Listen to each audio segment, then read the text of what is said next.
بسم اللہ الرحمن الرحیم۔ السلام علیکم۔ یورک ایسڈ کے 5 گھریلو آزمودہ طریقے جن کو جان کر آپ بھی استعمال کرنے پر مجبور ہوں گے۔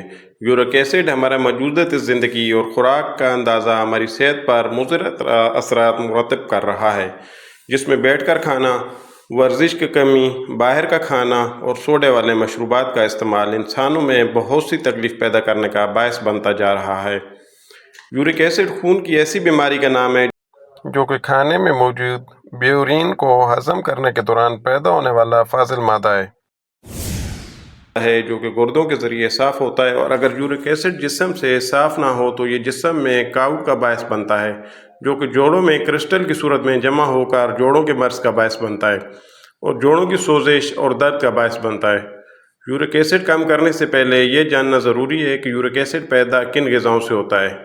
یورک ایسڈ پیدا کرنے والی غذاؤں کی تفصیل کچھ اس طرح سے: سمندری غذا، سرخ گوشت۔ یورک ایسڈ کا گھریلو علاج۔ یورک ایسڈ کا علاج گھر پر آسانی سے ممکن ہے، جس میں سے چند ایک درج ذیل ہے۔ اپنی جسمانی وزن کو چیک میں رکھیں۔ بڑھتا ہوا وزن اپنے آپ میں ایک بیماری ہے اور بہت سی بیماریوں کے پیدا ہونے کی وجہ بھی بنتا ہے۔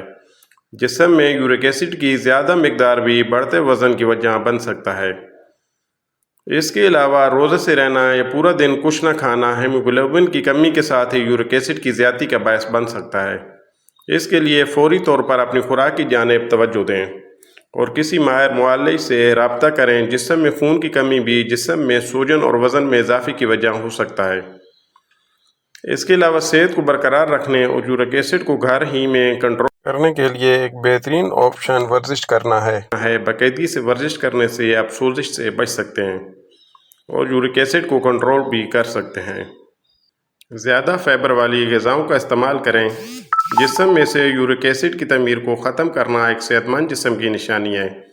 اس مقصد میں ہاضمے کے عمل کو آسان اور فعال بنانے والی غذاؤں کا استعمال مددگار ثابت ہو سکتا ہے۔ زیادہ فائبر والی غذائیں خون میں سے اضافی مقدار کو جذب کرتی ہیں اور گردوں کے ذریعے سے ختم کرنے میں مدد کرتی ہیں۔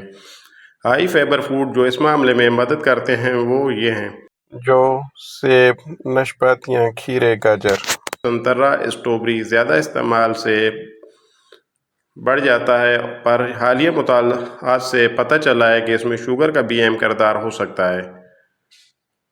فروکٹوز جو کہ پروسیس شدہ کھانوں میں عام طور پر پایا جاتا ہے اور خون میں اس کی مقدار کو خطرناک حد تک بڑھا سکتا ہے، لہذا اپنی روزمرہ کی غذاؤں میں سے ایسی غذا کا استعمال ترک کر دیں جس میں شوگر کی مقدار زیادہ ہو، یا ایسے مشروبات سے پرہیز کریں جو اس کی زیادتی کا باعث بنے۔ عام انسولین کی سطح کو برقرار رکھیں۔ یورک ایسڈ کے ساتھ ساتھ اپنا بلڈ شوگر ٹیسٹ بھی چیک کرتے رہیں، چاہے آپ ذیابیطس کے مریض ہوں کہ نہ ہوں۔ ایسے اعداد و شمار بھی موجود ہیں جو اعلیٰ انسولین کو اس ایسڈ کی زیادتی سے جوڑتے ہیں، یعنی جسم میں زیادہ انسولین کا ہونا بھی اضافی یورک ایسڈ کا باعث بنتا ہے۔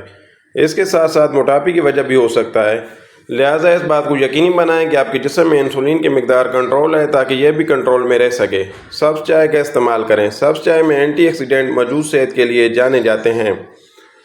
اس میں موجودہ خاص قسم کے انزائمز اس ایسڈ کی پیداوار کو روکتے ہیں۔ عام طور پر سبز چائے ہائپوسیمیا کو کنٹرول کرنے کی بہترین صلاحیت رکھتی ہے اور کاؤٹ کے خطرے کو کم کرتی ہے۔ یورک ایسڈ کا گھریلو علاج: بہت زیادہ سبزیاں کھائیں اور پھلیاں استعمال کریں۔ ٹماٹر، کھیرے اور بروکلی جیسی سبزیوں کا استعمال خون میں سے اس کی مقدار کو کم کرتا ہے۔ یہ ان کی الکائن فطرت کی وجہ سے ہوتا ہے، جس کی مدد سے آپ اپنے جسم میں اس کو کنٹرول میں رکھ سکتے ہیں۔ اس کے علاوہ آپ اپنی ڈائٹ میں بینٹو پھلیاں، سورج مکھی کے بیج، دال بھی شامل کر سکتے ہیں۔ بینٹو پھلیاں فولک ایسڈ سے بھرپور ہوتی ہیں جو قدرتی طور پر یورک ایسڈ کے خلاف کام کرتا ہے۔ اس کے علاوہ بھی بہت سے گھریلو طریقے موجود ہیں جو آپ کے خون میں موجود یورک ایسڈ کی مقدار کو کم کر کے آپ کو کاؤٹ کے خطرے سے بچا سکتے ہیں۔ امید ہے آپ کو چھوٹی سی ویڈیو پسند آئی ہوگی۔ اگر آپ ہمارے چینل پر نئے ہیں تو چینل کو سبسکرائب کر لیں اور بیل آئیکن کے بٹن کو پریس کر لیں تاکہ آپ کو ہماری ویڈیو بر وقت ملتی رہیں۔ ویڈیو واچ کرنے کا شکریہ۔